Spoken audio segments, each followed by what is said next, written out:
Year zero, the day the Sex Pistols blew up St Martin's, on November the 6th, 1975, in the Common Room of St Martin's School of Art in London. 4 young men took the stage for their first ever public performance as the Sex Pistols. It was a short, chaotic and amateurish affair that lasted perhaps 10 to 20 minutes before it was literally unplugged. Yet this disastrous debut was the spark that ignited the UK punk movement and delivered a fatal blow to the established, self-indulgent rock music industry. The debut, a loud, destructive mess. The band, comprised of singer Johnny Rotten, guitarist Steve Jones, drummer Paul Cook, and bassist Glenn Matlock, were the opening act for a polished pub rock band named Bazooka Joe. The Pistols had to borrow the headliner's equipment, which only amplified the ensuing disaster. Their set was a primitive blast of noise and energy, featuring screeching original takes on covers like The Who's Substitute.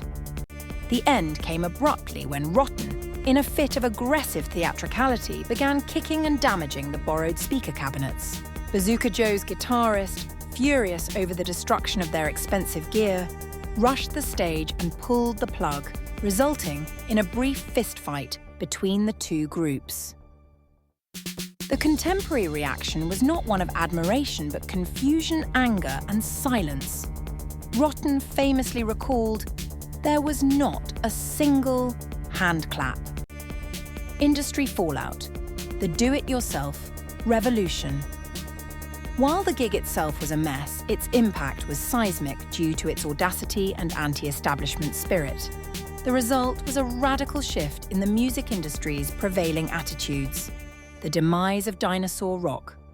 The Pistols' raw sound and aggressive simplicity served as a visceral rejection of the prevailing stadium rock and progressive rock genres, which were seen as technically proficient but creatively stagnant. The debut declared that rock music didn't have to be technically brilliant. It only had to be angry and authentic. The anyone can do it ethos. The band's rough, unsophisticated performance became a potent symbol of the DIY, do-it-yourself ethos that defined punk. It instantly lowered the barrier to entry for aspiring musicians.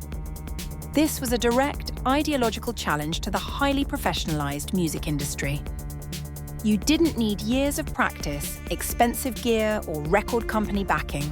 You just needed 3 chords and something to say. A new cultural wave.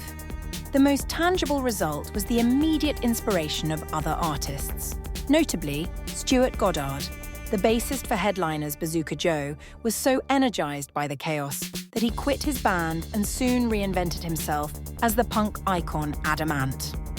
The energy of the Pistols' early gigs, including the more famous follow-up shows in Manchester, directly motivated the formation of influential bands like The Clash, The Damned, and the future members of Joy Division and The Smiths. The Sex Pistols, in a short, aggressive burst, destroyed the expectations of what a successful band should look like, effectively pressing the reset button on British music and culture.